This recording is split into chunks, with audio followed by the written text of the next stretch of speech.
MSP को कानूनी जामा क्यों नहीं? 2011 में प्रधानमंत्री मोदी जब गुजरात के मुख्यमंत्री थे, working group on consumer affairs के वो अध्यक्ष थे, बाकायदा चिट्ठी लिखी थी कि अमली जामा पहनाओ। बिल्कुल, मैं बताया ना कि जब अगर नीचे आवेंगे तो इस बात को हम भी उठाएंगे आपके साथ बैठ के। जब एमएसपी से सब कुछ ऊपर बिखरा तो फिर दिक्कत कहाँ है? नहीं, ये काला सूट गुलाबी अखबार वाली जो दुनिया है, और इसमें मैं 8 फरवरी 2015 को सुप्रीम कोर्ट में हलफनामा आप ही की सरकार ने दिया। आप गाजे बाजे के साथ कह रहे थे स्वामीनाथन आयोग की सारी सिफारिशें लागू कर दी, C2+50 हमने लागू कर दिया। वहां जाकर बोले ये अगर लागू करना पड़ा तो अर्थव्यवस्था का भत्ता बैठ जाएगा। देखिए जी, मुझे एफिडेविट का तो पता नहीं, क्योंकि एफिडेविट ज्यादातर क्लर्क दाखिल करते हैं। ऐसा कोई जरूरी नहीं है कि एफिडेविट मंत्री को पता हो या पॉलिटिकल व्यक्ति को पता।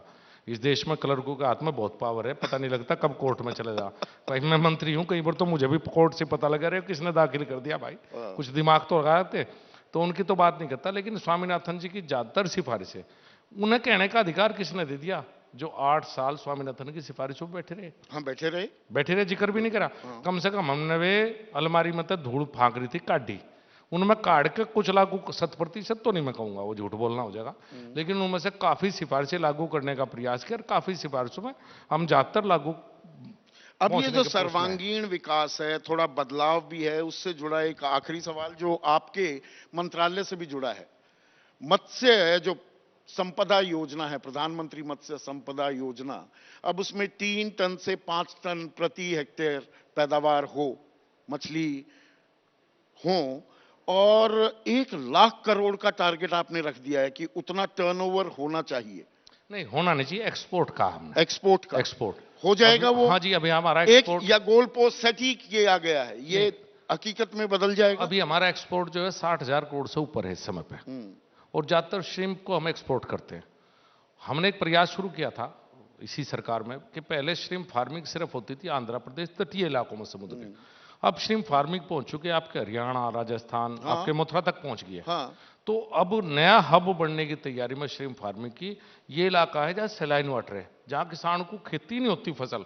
आप देखो चुरू जाके देखो, चुरू डिस्ट्रिक्ट में, आप नागौर तक चले जाओ, आप सिरसा में देखो, आप हिसार में देखो, जहां सैलाइन वाटर है, जहां किसान बर्बाद था, आपके मथुरा में शुरू होगी।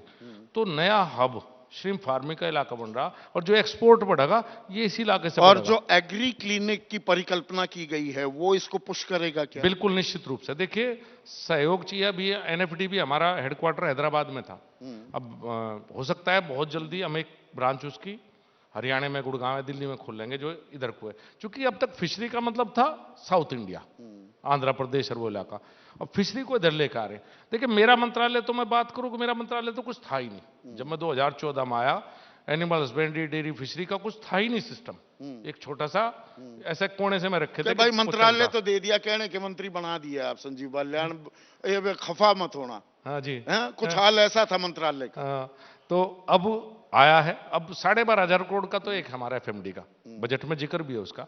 एफएमडी वैक्सीनेशन, देश में एफएमडी वैक्सीनेशन हो, ब्रूसेलोसिस हो, गोट पोक्स, सी पोक्स, सारा सेंट्रल गवर्नमेंट ने 100% फ्री कर दिया। आर्टिफिशियल इंसेमिनेशन, ये केंद्र सरकार की तरफ से सब योजनाएं इसी सरकार में लागू हुई हैं। किसान असल में जय किसान होगा अब आने वाले दिनों में? मुझे लगता है कि किसान भी जाग गया और सबको समझ में आ गया। इस देश ने जो अब ये ग्लोबल क्राइसिस देख लिया, इससे पता लगा भाई किसान ही पेट भरेगा, और हिंदुस्तान से बेहतर किसान कहीं का है नहीं। मेहनत से करने वाला काम है, छोटा किसान है।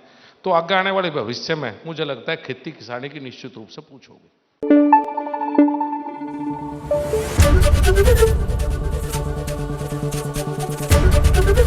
एबीपी न्यूज आपको रखे आगे।